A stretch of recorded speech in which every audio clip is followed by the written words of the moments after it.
Já bych chtěl poděkovat Pavlu Hobzovi za úvodní slova. Je mi velkou ctí, že jsem byl pozván chemickou, teď nevím, jestli společností olomouckou, k tomu, abych tady proslovil přednášku částečně na chemické téma, protože ono v tom bude víc biologie než chemie. Samozřejmě tam budou nějaké molekuly, to určitě, ale bude to takové víc biologické, protože my jsme sice částečně biologičtí, ale taky částečně chemičtí a víc je určitě té biologie. Já si trochu teď připravím jak Ferda Mravenec, protože jsem úplně odrátovaný, ještě teda nejsem úplně v kondici, takže se omlouvám, prosím vás všem, protože jsem pod antibiotikama, jo, takže možná, že to nebude úplně 100%, ale jako budu se snažit. Pavel Hobza tady naznačil, že my pocházíme, nebo já pocházím z laboratoře růstových regulátorů, pracoviště, které bylo založeno asi před 20 lety a v této zemi je tradicí docela dlouhou spolupráce mezi Akademií věd a univerzitami. Já musím říct, že tyto spolupráce jsou velmi plodné. Ještě bych tady jmenoval společnou laboratoř optiky. V Olomouci má tradici, vlastně ta společná laboratoř existuje už skoro 60 let, takže jako tyto spolupráce jsou velmi úspěšné. My jsme ještě malou částí zapojeni jednou nohou na strčení do centra regionu Haná, které je v Holici, takže teďka vlastně jsme rozkročeni ještě tak trochu šířej ve dvou oblastech. Univerzita Palackého, jeden ze zakladatelů našeho pracoviště, ten Ústav experimentální botaniky Akademie věd České republiky je lokalizován zejména v Praze, tohle je jeho hlavní budova.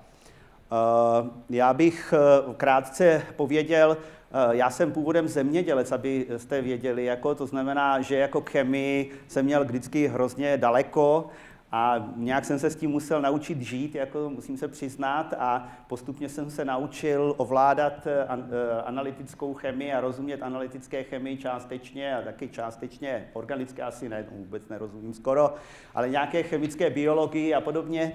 A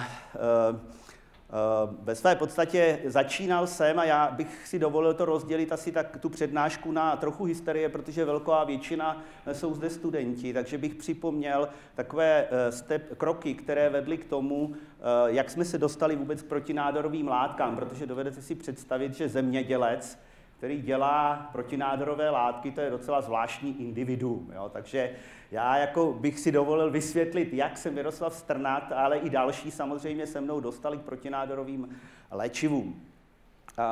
Já jsem kdysi začínal vlastně už jako doktorant, to znamená mladý hoch, dělat na látkách, které se jmenují cytokininy.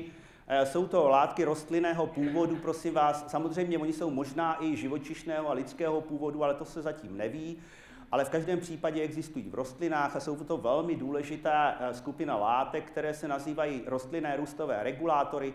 Někdy se jim zkráceně říká fytohormony. Fytohormony proto, že mají hormonální systém regulace, to znamená, mají vždycky svůj specifický receptor, což je charakteristické právě pro hormony a fungují ve velmi nízkých koncentracích. A jak vidíte, vlastně chemicky jsou to deriváty adenínů, to podobné jako báze v DNA, nebo v RNA dřív v tomto případě, protože oni mají, samozřejmě existují jako nukleosid, to znamená, mají vlastně v této pozici N9 ribózu, ta může být fosforilována, to znamená, existují rovněž jako nukleotid. Dále vlastně jsou charakteristické tím, ale oproti adenozínu nebo adenozín 5 monofosfátu, že v této pozici, které se říká N6 dusík, mají ještě nějaký postranní řetězec. Velmi charakteristický řetězec, který je zodpovědný za biologickou účinnost těchto látek, to znamená jako regulátoru zejména buněčného dělení. Tady vidíte postranní řetězce, mohou být aromatického nebo izoprenoidního původu. Některé z nich jsou hydroxylované a rostliny mají jednu úžasnou schopnost na molekulu, jakmile tam je nějaká hydroxylová skupina, tak ji mají tendenci glukozylovat. Rostliny jsou plné cukrů, že jo, takže glukozylace běží velmi snadno, takže oni existují ještě v dalších glukozylovaných formách, třeba jako O-glukozidy a podobně. Tyto látky jako celá skupina jsou velmi zajímavé. Vedle regulace regulace buněčného dělení byly nazvány podle cytokinés, že jo, takže cytokininy. Já bych chtěl ještě podotknout, že možná někdo slyšel název cytokiny, já se o nich ještě zmíním. Prosím vás, tam patří zejména interleukiny a to jsou živočišné látky a proteinové látky, to znamená, nemají nic společného s malými molekulami tohoto typu. Tyto látky regulují ještě řadu dalších biologických procesů, zejména regulaci morfogeneze, prosím vás, regulaci senescence, stárnutí, o tom nebudu mluvit, ale nám se podařilo udělat takový bezvadný krém, tady vidím velké množství slečen, dam, potenciálně, prosím vás, anti-aging cream, krémy proti stárnutí na bázi těchto látek, tak to jen připomínám, o tom mluvit víc nebudu.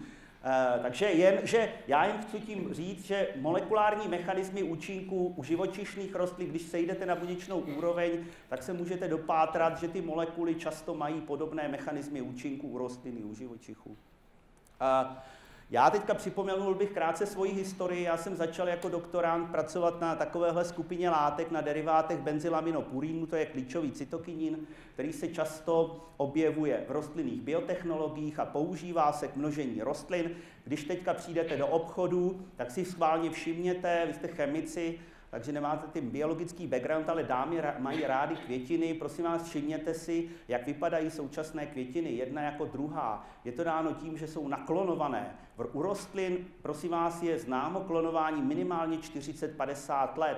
Z jedné rostlinné buňky se dá vygenerovat prostě celá rostlina. A k tomu slouží právě tyto látky, protože ty jsou zodpovědné za regeneraci nadzemní části. Takže cytokininy regulují tvorbu nadzemní části.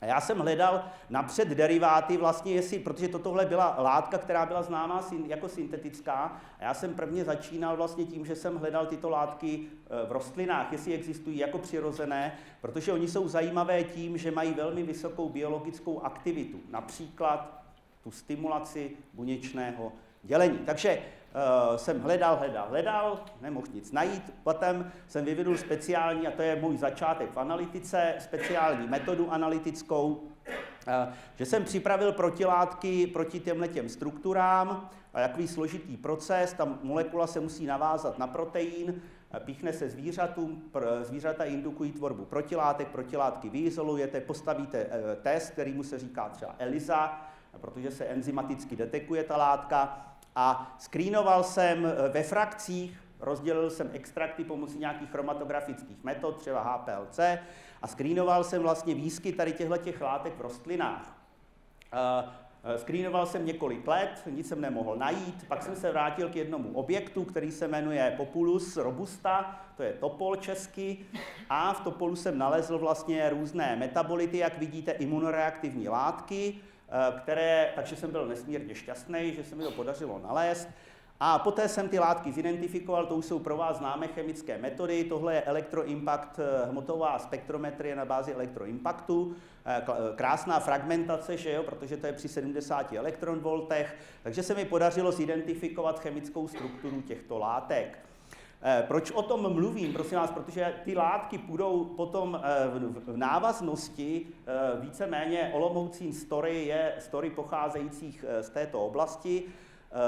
Tyhle ty látky jsou zajímavé tím, jak jsem říkal, že jsou strašně biologicky aktivní.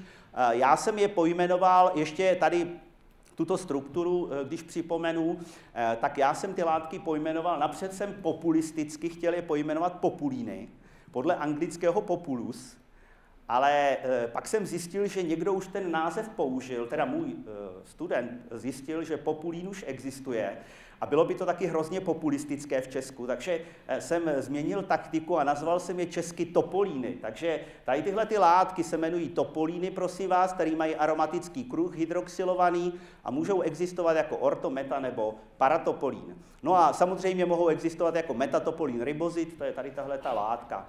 Já jen pro vaši zajímavost, vlastně topolín je docela unikátní slovo, což jsem tehdy netušil, protože to je slovanský název pro strom, který se jmenuje topol doopravdy a existuje ve všech slovanských jazycích, takže tohle je takový první slovanský hormon. Doopravdy. Takový jedno specifikum. A jak jsem říkal, jsou to velmi aktivní látky, vlastně ve své podstatě ten metatopolín je stejně aktivní jako transeatin, nejaktivnější látka vlastně z této skupiny přirozených cytokininů.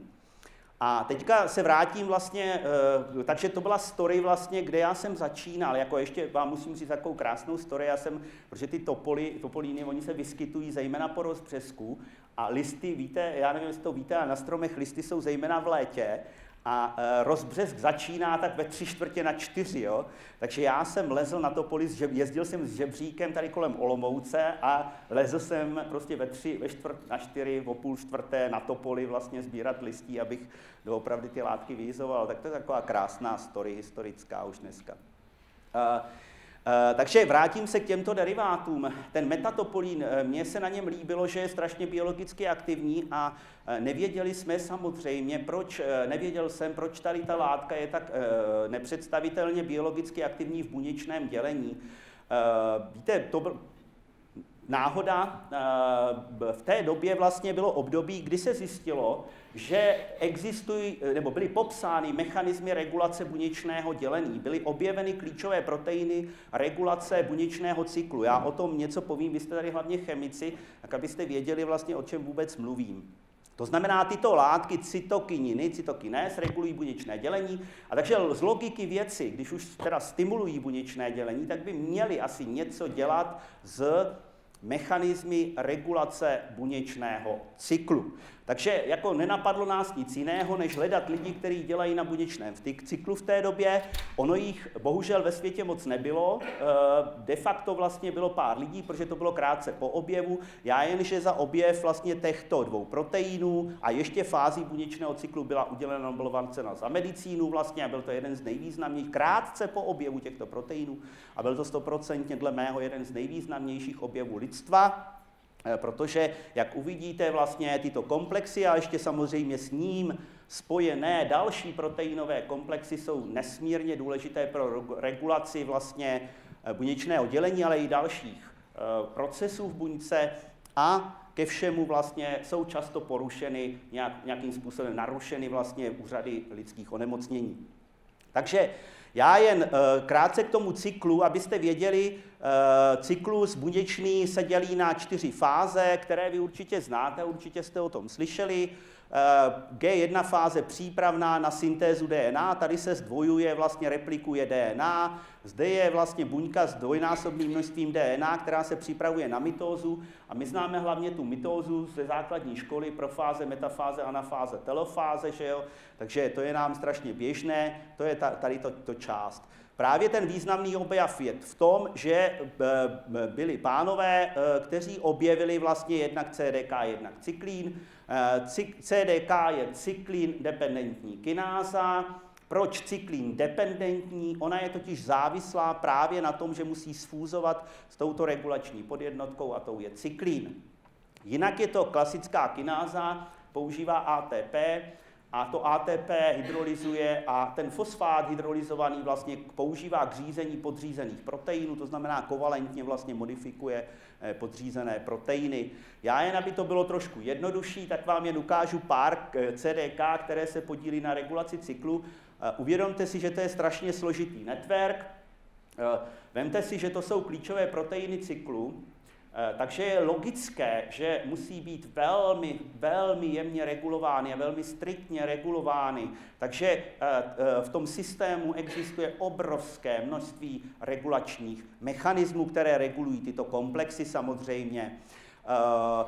Tady vidíte různé CDK, já o některých budu mluvit, které se podílejí na průchodech jednotlivými fázemi buněčného cyklu. Asi ta vůbec první, která byla izolovaná vlastně z živočišných buněk, z oocytů, synchronizovaných byla CDK1, cyklín B kináza, dřív označovaná P34, protože má molekulovou hmotnost P34.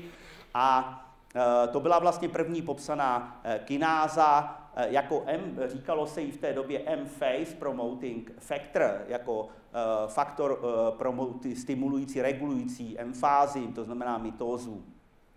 Jinak tyto proteiny doopravdy jsou zodpovědné za klíčové přechody vlastně, to znamená, co se doopravdy v té buňce děje, to je všechno kontrolováno CDK komplexy. Já bych připomenul ještě některé, víte, jako pro zajímavost, některé proteiny CDC fosfatázy, to jsou takový, nebo kinázy, další kinázy, tyhle defosforilují, to jsou aktivační kinázy, které defosforilují ty komplexy a jsou velmi důležité, vlastně často taky zapojené v onkogenezi. Já bych jen připomněl, že kolega Bártek například vlastně strašně moc pracoval tady na těch fosfatázách dlouhou dobu a udělal na tom fůru článku v Nature. Tady tyhle ty inhibitory taky, tohle jsou přirozené inhibitory CDK, protože já ještě, abych vás teďka nemátl, tak bych vysvětlil, že existují v buňce přirozené inhibitory CDK, to znamená proteinové molekuly, které mají vlastně tady takovouhle velikost a vidíte, že jsou kódovány 2 rodinami genů. Jedné z INK4 rodina, druhá se jí říká, pardon, teďka se zase zasmějete, KIP-CIP, takový hloupý název jako rodina, ale prostě oni nevěděli, že jsou taky Češi, že jo, takže nerozuměli tomu, jak to nazvali CIP taky.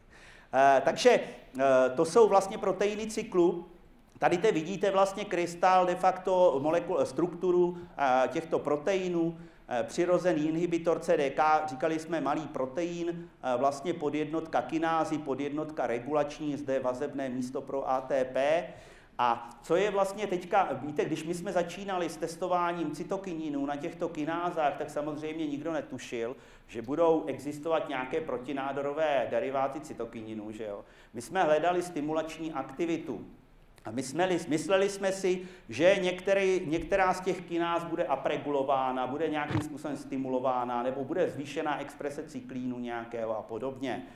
A já jen, že samozřejmě v době, kdy my jsme začínali na kinázách, nikdo netušil, jak velký význam budou mít vlastně kinázy, například CDK vlastně v nádorovém bujení. Na to se přišlo, a ostatní proteiny, na to se přišlo až později. Prostě dneska se ví, že velká většina, nebo řada proteinů vlastně buněčného cyklu a s ním související vlastně signální dráhy bývají často deregulovány v nádorech. Prosím vás, takže tohle jsou výsledky nebo poznatky, tady ten obrázek z mnohem pozdější doby, než my jsme začínali vlastně na inhibitorech CDK. Já bych jen připomněl, prosím vás, že nejvíce mutací jsou postiženy proteiny zejména z G1 fáze, což je zajímavé, člověk by si myslel, že nejvíc bude mutována třeba mitóza, to znamená, když se ty buňky dělí na 2, ale představte si, že to není tak. Zakopaný pes nádorových onemocnění leží zejména v G1 fázi, proteinech G1 fáze. Já bych tady některý z podřízených proteinů ukázal jen pro zajímavost. Prosím vás, tohle je PRB, retinoblastomový protein, objeven vlastně jako protein očních nádorů. A je zajímavé vlastně, že se posléze zjistilo, že je to vlastně velmi důležitý protein, který mu se říká gatekeeper, který vlastně rozhoduje o vstupu té buňky vlastně přes bod start, to znamená nastartování vlastně buněčného cyklu. Ten bývá velmi často v nádorech deregulován. Stejně jako CDK příslušné, cyklín E, CDK4, 6, cykliny třídy D, i jejich přirozené inhibitory dost často, prosím vás, se nachází nějakým způsobem mutovány nebo deregulovány v nádorech. Já jen jsem možná udělal takový komplexní obrázek, který jsem našel někde. Dívejte se vlastně, co je proteinů, řada glioblastomy, nádory prsů, pankreát. V každém je velké množství proteinů buněčného cyklu, nádory, melanomy, lymfomy, já nevím co všechno.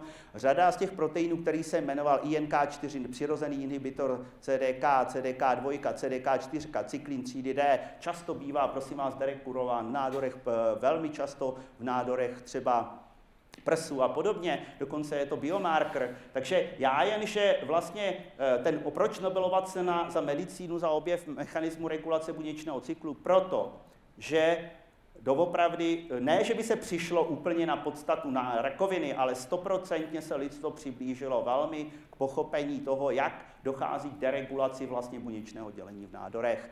Tak a teďka zpátky vlastně k našim cytokininům. Takže my jsme hledali někoho, kdo by mohl, s kým bychom mohli vlastně tady ověřit biologickou účinnost těch stimulačních látek, to znamená těch topolínů. A našli jsme vlastně kolegu Meyera ve Francii A tady s Jardou Veselým z lékařské fakulty jsme napsali společně grant a on vyrazil vlastně s našimi látkami do Roscofu, kde začal testovat vlastně, jestli některé z těch látek mají nějaký účinek.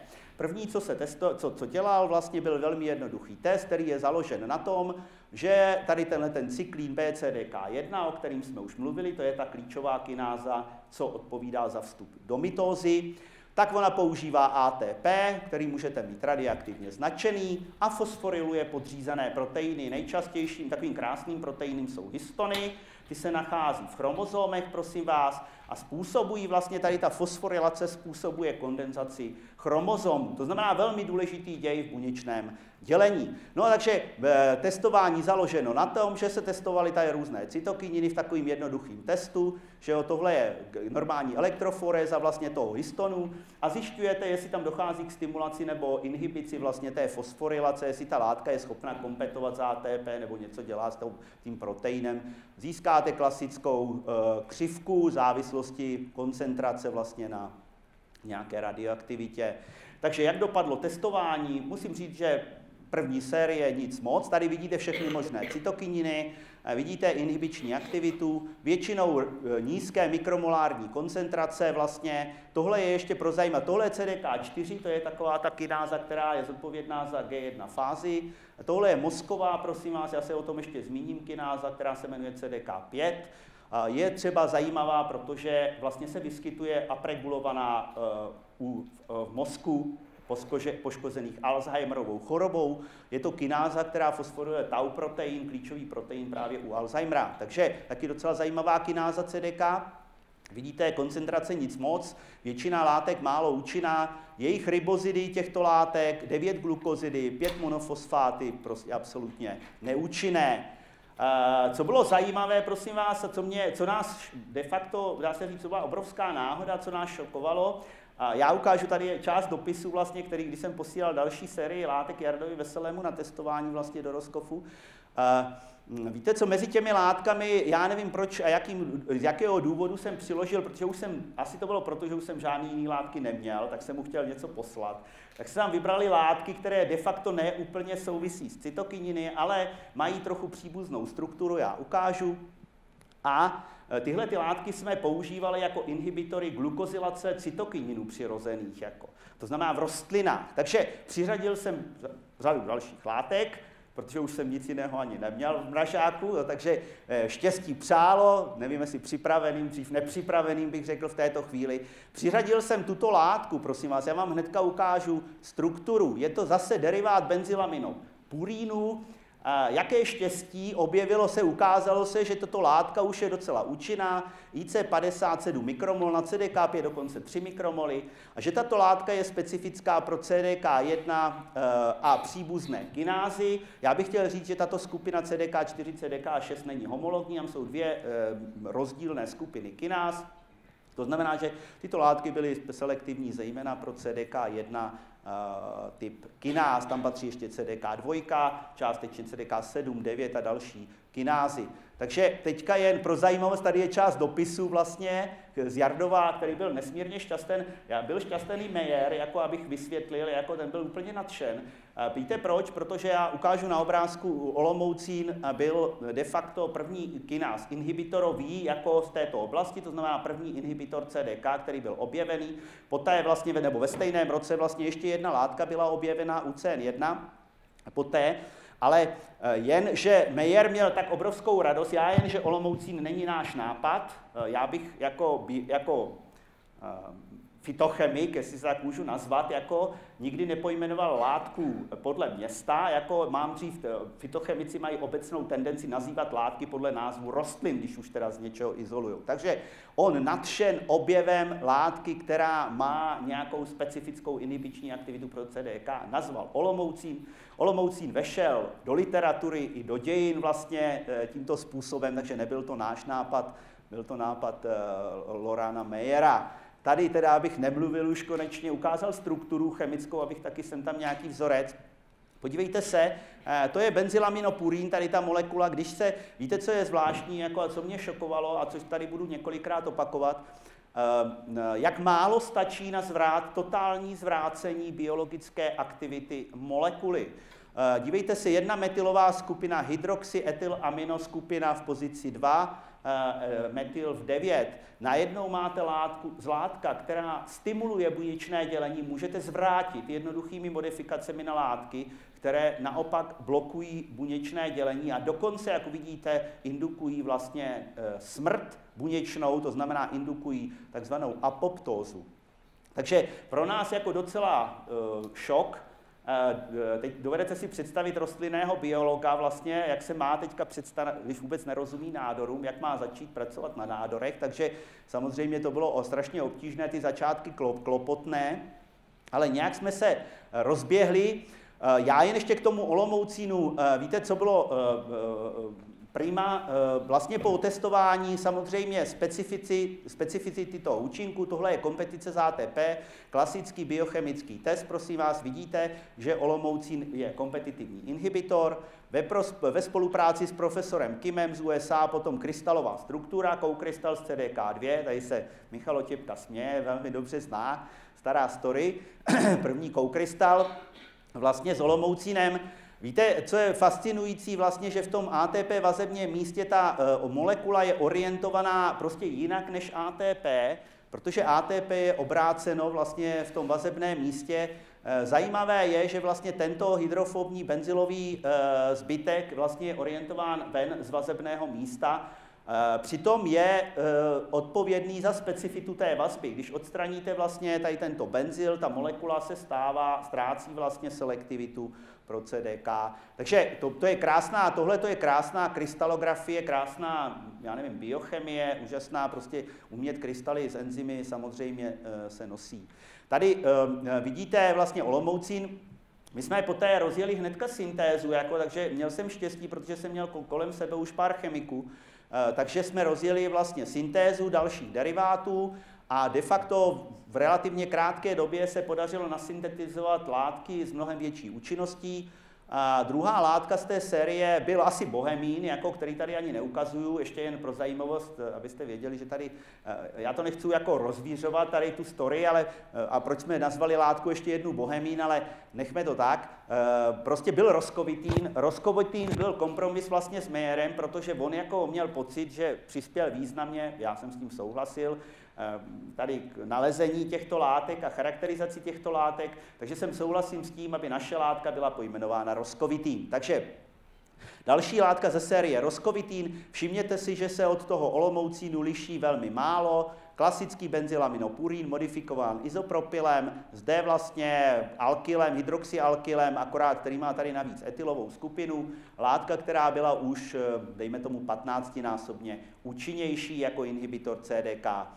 Takže zase výrazné zvýšení inhibiční aktivity, tady tenhle ten Roskovitín, prosím vás, my jsme tu látku patentovali ve své podstatě vzhledem k tomu, a jen, že hrozně závisí vlastně v životě, uvidíte vlastně na mezilidských vztazích a kontaktech. Tady pomohl, s licencováním pomohl de facto Bořek Vojtěšek, protože on byl v té době u Davina Layna, profesora Davina Layna, který byl jedním z objevitelů proteinu P53. Já se tady o něm ještě zmíním. On byl v té době na stáži a profesor David Lane v té době založil spin-off společnost, to znamená, jako profesor založil malou firmu a oni hledali vlastně nějaké látky, které regulují aktivitu CDK a regulují taky vlastně expresi proteinu P53. Já o tom trošku něco povím. A jde o to, že oni měli už firmu, která fungovala, nasyntetili obrovské množství látek, neměli štěstí, prostě nepodařilo se jim nic dobrýho najít. Přijeli do Olomouce, koupili licenci vlastně tady na ten patent, takže to byla jako takový štěstí docela, že se nám to podařilo vlastně takhle s Bořkovou pomocí a Davidovou pomocí vlastně zlicencovat. Tu látku zlicencovala jeho firma, která se jmenuje CycleCell, dneska přejmenována na CycleCell Pharmaceuticals, protože sfúzovala s nějakou jinou americkou firmou. A tato látka vlastně poté byla preklinicky a klinicky zkoušena. Já o tom ukážu jen 2 slajdy, abyste věděli, co to asi obnáší. Je to šílená práce, stojí to strašných peněz. Byla dovedena vlastně do klinického zkoušení, dneska je ve fázi 2B, to znamená ve velmi pozdní fázi klinického zkoušení, de facto chybí 3. fáze.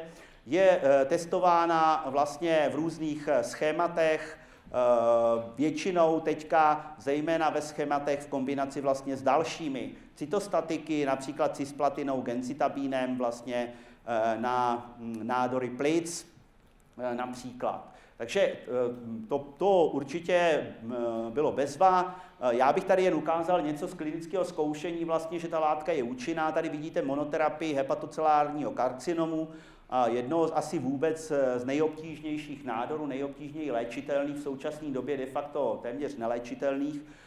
Vidíte, že po aplikaci roscovitinů ta látka dostala název obchodní salicyklib a po aplikaci této látky došlo k nějaké redukci 46% vlastně u vybraného pacienta. Jen krátce vlastně o léku, abyste měli představu, já jen bych chtěl říct, že publikace o roscovitinu vyšla v roce 1997, to znamená, že už je to taková stará molekula de facto, a já jen chci podotknout, že vývoj léku prostě, prosím vás, to je běžná záležitost. Jiné konkurenční deriváty, prosím vás, v medicíně, třeba v klinické onkologii se používá v současné době Taxol, možná znáte, Taxater.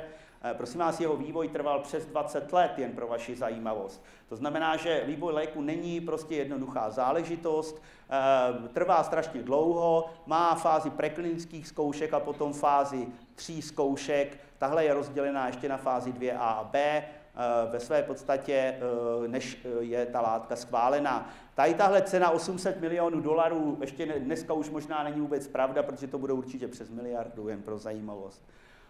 Dívejte se, jaký všechny testy se při takovém testování musí dělat.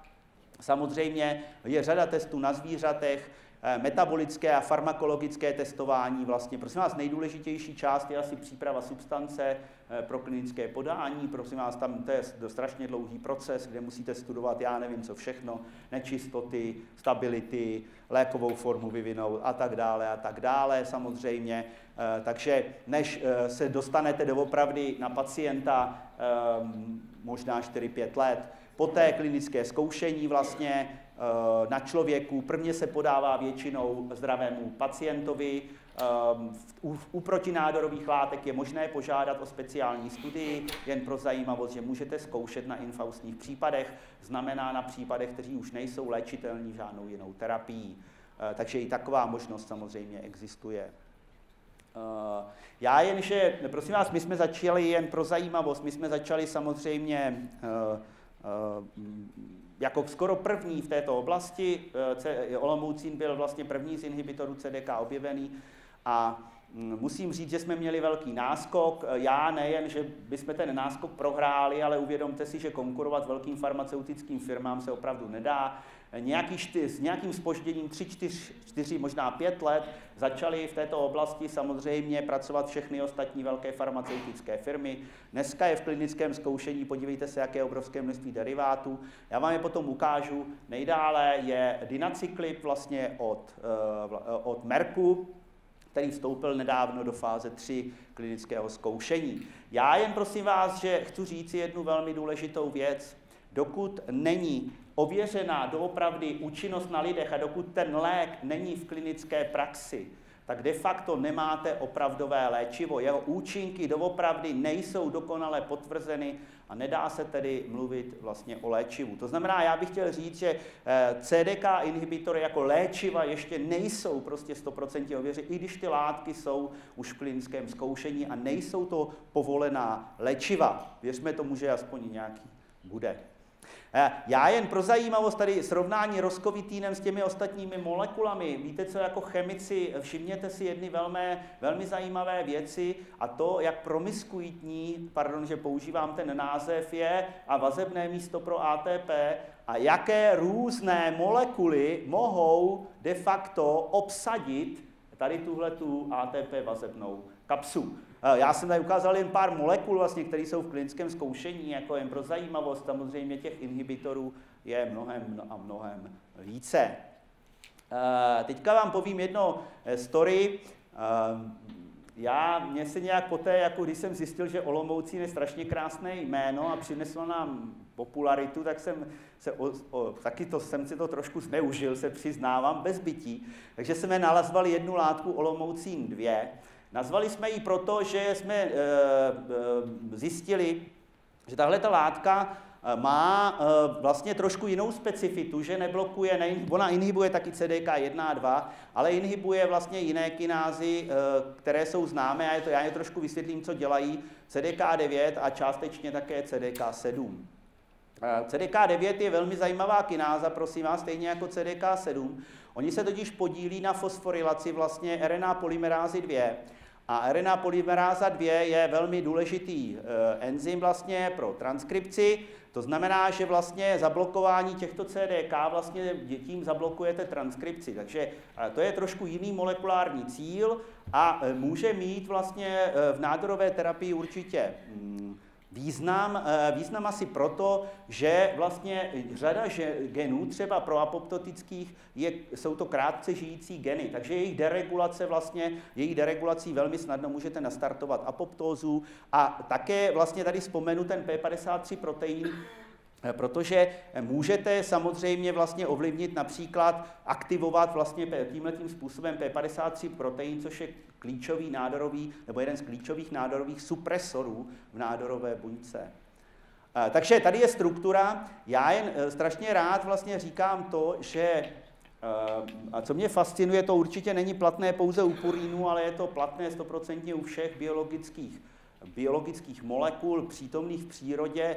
Malé modifikace, prosím vás, sehrávají obrovské vlivy, mají obrovské vlivy. Jeden hydroxyl může výrazně změnit specifitu vlastně vazby k enzymu. Jeden metyl, jedna aminoskupina může výrazně ovlivnit chování té molekuly. Viděli jste benzylamienopurín, olomoucín, najednou molekula s totálně jiným mechanismem účinku, dokonce úplně fungující úplně jinak. Takže znovu jen podotýkám, dívejte se, jeden hydroxyl, molekula s trochu jinou aktivitou.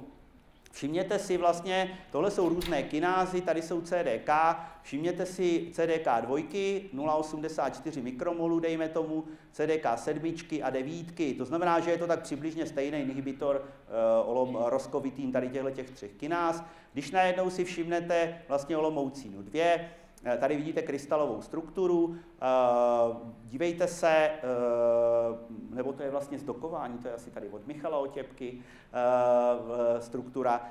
Tady CDK9 mnohem větší inhibiční účinek, takže de facto vlastně jsme byli rádi, protože tady se podařilo najít první inhibitor, selektivnější inhibitor CDK9, de facto také první selektivní inhibitor CDK9. V této oblasti jich není zase tolik, takže samozřejmě jsme byli potěšení. Co je na těch látkách zajímavé, prosím vás, je na něm tohle celý cyklip olomoucín 2. My jsme nechali ty látky testovat na panelu z NCI, to je National Cancer Institute, v Bethesdě v USA, vlastně, kde vám to otestují na 60 různých liních, vlastně různého původu histopatologického. Všimněte si IC50 na buňkách vlastně pro roscovitin, výrazné zvýšení vlastně pro olomoucín 2. To znamená, my jsme byli rádi. Máme látky, které jsou účinnější vlastně. CDK9 zajímavý molekulární cíl v nádorech, zvyšuje se jeho terapeutický potenciál těchto látek. Proč je vlastně ty CDK inhibitory jsou zajímavé vlastně ta inhibice? My jsme ověřili samozřejmě, že ty látky jsou účinné a funguje vlastně molekulární mechanismus, který jsme detekovali.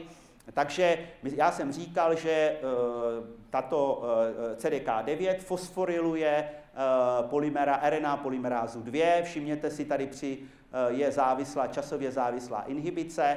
Prosím vás, to bylo velmi důležité, vlastně RNA polymeráza 2 reguluje vlastně transkripci MCL1, to je proapoptotický protein, velmi důležitý vlastně v buňkách. Vidíte vlastně downregulaci vlastně jeho exprese, antiapoptotický, Takže cleavage PARP, což je marker vlastně apoptózy, to znamená, že jsme prokázali, že doopravdy ty látky fungují tímto mechanismem účinku. Druhá velmi důležitá věc, která nás opravdu potěšila, je to, že vlastně my jsme zjistili, že tyto látky indukují overexpresi P21. Já jsem tuto látku, tento protein zmiňoval jsem ho jako přirozený inhibitor komplexu CDK cyklín. A Víte co je důležité? Tenhle ten protein je regulován, má transkripční faktor a tím transkripčním faktorem je tu nádorový supresor P53. A my jsme vlastně zjistili, to už u roskovitinu a později vlastně i u toho olomoucinu 2, že vlastně P53 doopravdy reguluje vlastně po aplikaci roskovitinu, podívejte se při vysokých koncentracích, při nízkých koncentracích, mnohem nižších koncentracích u olomoucinu 2, reguluje vlastně, upreguluje vlastně P53. P53 je transkripčním faktorem P21, to znamená, že vlastně zvyšuje se také exprese P21 a umožňuje to buňkám vlastně zastavit proliferaci. To znamená, že to je vlastně další z mechanismů, kterým tyto látky působí. Já bych chtěl říct, že velmi významný, kromě jiného jsme zjistili, že vlastně ten P53 protein vlastně je mnohem stabilnější a váže se vlastně s mnohem větší afinitou na CDK, což bylo velmi zvláštní. Zjistili jsme, proč vlastně je to dáno tím, že dochází vlastně k fosforilaci vlastně tady HIP2 kinázy. Já to nebudu vlastně detailně analyzovat. A teďka možná ještě ve čtvrt hodince na závěr bych chtěl říct vlastně něco, čím se zabýváme v poslední, protože tohle byla de facto historie a pro ty, kteří už něco podobného ode mě slyšeli, tak jako to bylo jen shrnutí vlastně toho, jak to bylo. Takže já bych něco zcela nového, prosím vás. Nedávno vyšel článek vlastně od těchto pánů v roce 2001. Tohleto schéma bylo mnohem jednodušší, bylo tam víceméně pouze pět vlastně podstat tvorby nádorů. Teďka obnoveno v roce 2011, jako já musím říct, že to je nesmírně chytrý článek, kdy oni definovali vlastně nějakých 11 milníků, které jsou důležité vlastně pro vývoj nádorů. Já bych chtěl říci, že jen to, já nejsem onkolog samozřejmě, ani molekulární onkolog, takže nechci vysvětlovat vlastně, co jsou nádory, ale z mého pohledu, co je strašně komplexní onemocnění, vlastně tady ti pánové to ještě strašně mnohem zkomplikovali. My jsme si ze začátku mysleli, jsme začínali na inhibitorech CDK, že nádory vznikají deregulací cyklu a deregulací apoptózy. A vidíte, dneska vlastně po těch letech, já nevím, 15, najednou máte 11 podstat, ví pán Bůh, kolik jich bude za pár let, jo. Takže některé samozřejmě zůstaly, že jo, zůstala 100% vlastně tady, to jsem nechtěl mluvit, cell death samozřejmě, buněčná smrt, že jo, ta zůstala, deregulace buněčného zůstala. Vlastně máte ale další faktory, angiogeneze, která je strašně důležitá, já o tom budu mluvit, která je důležitá pro šíření vlastně toho nádoru, genová instabilita, nestabilita, velmi důležitá vlastně, aktivace invazivity buněk, aby byly schopné se šířit vlastně po organismu.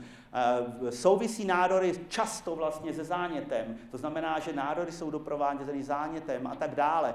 To znamená, všimněte si, že dneska vlastně těch podstat je mnohem více a my jsme, nevím proč, jsme se rozhodli zkusit vlastně použít inhibitory CDK nebo využít molekuly, nebo těžko říct, jestli budou terapeuticky zajímavé jako takovéhle molekuly. Jo. Ale zkusit připravit ne molekuly selektivní pro CDK, indukující apoptózu, blokující buněčný cyklus, selektivně u nádorových buněk, ale zkusit vyvinout molekulu, která postihne více z těchto podstat. To znamená nejen stimulace buněčné smrti, ale třeba inhibovat zároveň angiogenezi, zároveň potlačit tvorbu zánětu, která je vlastně velmi silným induktorem tvorby nádorů vlastně a potenciálně vyvinout testy nebo ve spolupráci s dalšími laboratořemi zkusit doopravdy najít vlastně testy na to, aby jsme mohli ověřit, jestli ta molekula neobsahuje, vlastně jedna molekula neobsahuje více biologických aktivit. Já bych chtěl říct, že to je nápad vcelku šílený, protože otestovat tu molekulu v řadě takovýchhle testů asi není vůbec nic jednoduchého. Takže já vám jen ukážu, že se nám něco sem tam daří, jako tady v této oblasti, takže vám ukážu vlastně, že některé z těch inhibitorů například mají antiangiogenní aktivitu. Co je to angiogeneze? Já nechci tady prostě to dlouho vysvětlovat, prosím vás, velmi jednoduše. Nádor vlastně, když dosáhne určité velikosti, začne vysílat vlastně různé růstové faktory, které stimulují vlastně tvorbu krevního řečiště. On potřebuje být zásobován krví a potřebuje být zásobován kyslíkem, takže postupně stimuluje z cév vlastně tvorbu jakoby začínající z cév, který je to nazvaný tube formation, a vytváří se vlastně, postupně si vytváří krevní řečiště vlastně produkcí těchto růstových faktorů. My jsme vlastně zavedli tady tohleto testování, částečně jaký ve spolupráci s paní profesorkou Ulichovou z lékařské fakulty, protože oni měli přístup, tam se musí pracovat se speciálníma buňkama. Jsou to lidské endoteliální buňky, které se získávají z pupečníků narozených dětí, to znamená od matek, jako dárců, který vám musí podepsat darovací dekret, vlastně, abyste mohli s takovýma buňkama dělat. Oni jsou málo životné, takže můžete je použít jen pouze to množství, který máte. A my jsme vlastně tady se naučili techniku, jak pracovat s takovýma buňkama. Tady máte dva různé typy buněk endoteliálních. A jen pro zajímavost jsme vlastně testovali, já nechci ukazovat výsledky z řady testů, jako jen, že tady tohle je test vlastně na těch jednom typu epiteliálních buněk. Normálně, prosím vás, ty buňky vytváří vlastně takové trubičky charakteristicky, jejich tvor, která je důležitá právě pro tvorbu cév. A ve své podstatě ty můžete zablokovat. Tohle je kontrolní látka 2-metoxyestradiol, která je teďka v klinickém zkoušení, vlastně, která narušuje tu angiogenézi a tvorbu trubiček. Tady si všimněte vlastně naše látka s nějakým označením při 5 mikromolech, to znamená ještě účinnější než 2-metoxyestradiol, blokuje tvorbu trubiček. Takže velmi zajímavá věc. Pardon, mě jsem ztratil jeden slide, který jsem ještě ukázal. Vlastně ono to inhibuje taky proliferaci vlastně těchto endoteliálních buněk, což jsem mi tady ztratil slide, takže tam je několik účinků. Prostě ty látky potlačují druhou z podstat vlastně tvorby nádoru, potlačují angiogenezi. Velmi důležité. Říkali jsme si vlastně z dalších vlastně velmi důležitých vlastností, nebo tvorba nádorek často vlastně souvisí s tvorbou zánětů. Takže podívejme se vlastně na zánět a inhibitory CDK. Vlastně, co to je zánět? Zánět je indukován samozřejmě různým způsobem. My jsme se soustředili zatím jen na neutrofily, což jsou de facto buněční zabíječi. V buňkách jsou proto, aby chránili naše tělo od bakteriální infekce. Kdyby jsme je neměli, tak už jsme všichni dávno mrtví. Ve své podstatě je to vlastně první linie obrany proti bakteriální a houbové infekci. A ve své podstatě tady tyhle ty buňky speciální, které žijou velmi krátkou dobu, umožňují vlastně produkci peroxidu vodíku a pomocí toho peroxidu vodíku zabíjí vlastně tady všechny tyhle ty infekční buňky.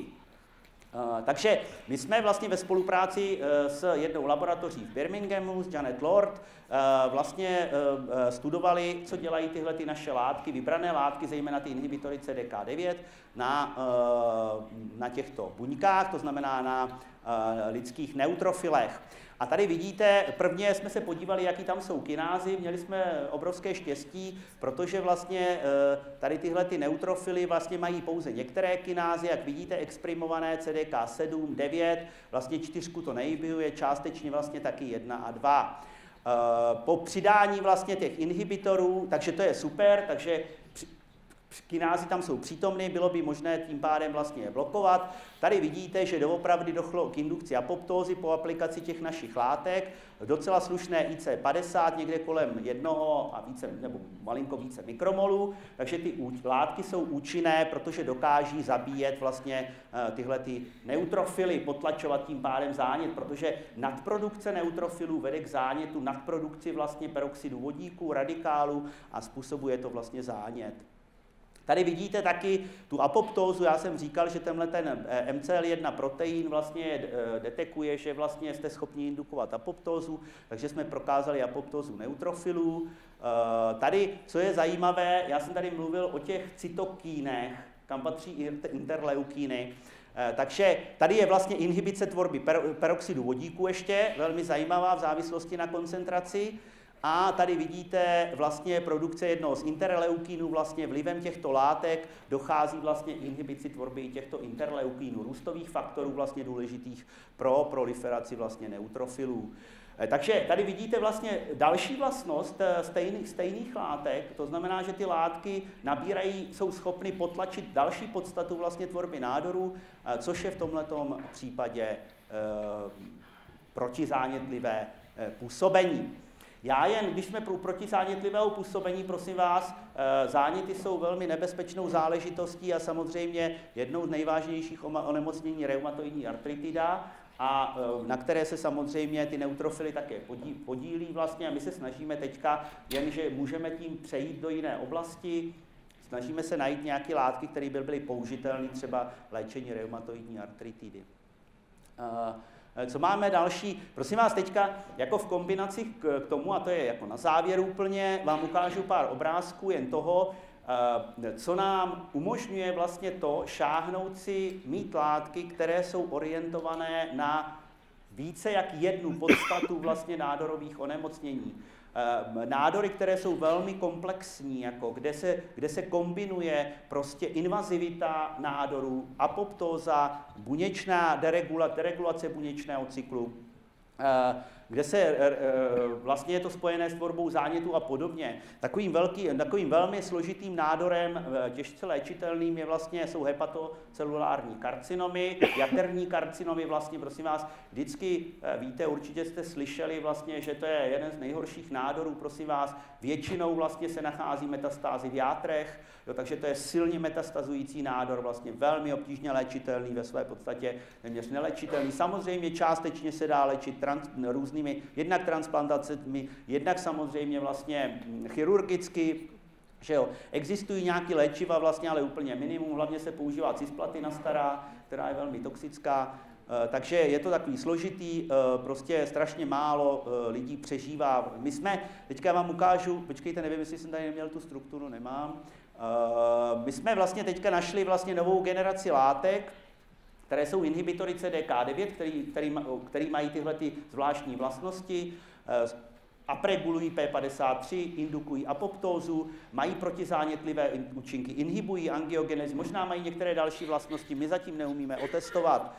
Tady vidíte trošku horší obrázek, pardon, ale všimněte si na IC50 vlastně, já jen připomínám, že Olomoucín 2 měl IC50 na nádorových buňkách NCA panelu 3,1, Roscovitín měl vlastně něco kolem 19, všimněte si vlastně protinádorovou účinnost na těchto liních, protinádory, to jsou různé linie, vlastně prsní nádor, leukémie, sarkom, tohle je melanom, IC50 vlastně setiny mikromolů, to znamená téměř 1000násobně zvýšená účinnost, vlastně samozřejmě zvýšená účinnost taky pro CDK9, rovněž vlastně o více jak řád. A proč jsme vybrali vlastně, to jsem říkal, ten hepatocelulární karcinom, velmi komplexní nádor a téměř neléčitelný nádor.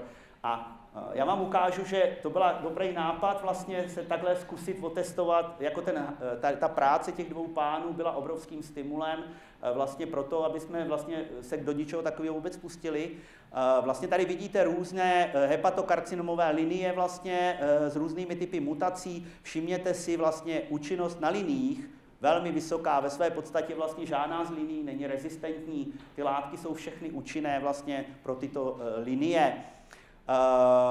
Tady jen v porovnání vlastně účinnost nějakých v současné době používaných cytostatik, vlastně poslední látkou je sorafenib, který se používá. Dívejte se IC50 sorafenibu na těchto liniích, mikromoly, účinnost našich látek cirka 1000násobně vyšší, cisplatina, vlastně doxorubicin, no něco malinko účinnější. Takže jsme rádi, máme nové látky, to je relativně nedávný objev, možná rok a půl.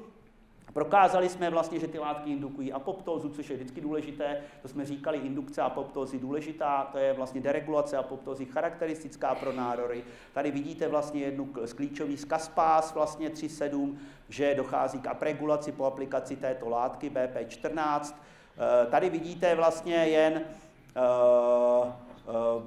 tady indukce downregulace MCL1, vlastně to jsme říkali, že to je antiapoptotický protein, průkaz apoptózy pomocí PARPu, což je marker vlastně charakteristický. Mají vlastnost vlastně indukce P53, znovu si všimněte vlastně koncentračního rozpětí oproti roscovitínu, stovky nanomol, roscovitín 55 nanomol, IC50, Olomoucí 12 000 nanomol, 12 mikromolů. To znamená impozantní vlastně zvýšení účinnosti. Víte, co nejdůležitější, když se vyvíjí nějaké léčivo, klíčová záležitost je mít látky účinné in vivo. Co vám pomůže u linie, když nevíte, nemůžete prokázat, že to je účinné na zvířatech. Prosím vás, protože jde o to, že do toho se vkládá, do té účinnosti látky se vkládá vlastně tělo toho zvířete, který vám tu látku může modifikovat, transportovat, a já nevím, co všechno, nemusí to být vůbec účinné. Já samozřejmě ještě chci říct jednu věc, že samozřejmě další krok je k člověku a uvědomte si, že látka, která je účinná na zvířatech špičkově a milionkrát se stalo, nemusí být vůbec účinná u člověka. Jo, i když máme miliony dobrých modelů, tak to nemusí ještě takhle fungovat. Jo. Takže tam je prostě milion problémů, vlastně, které můžou nastat při vývoji léčiva.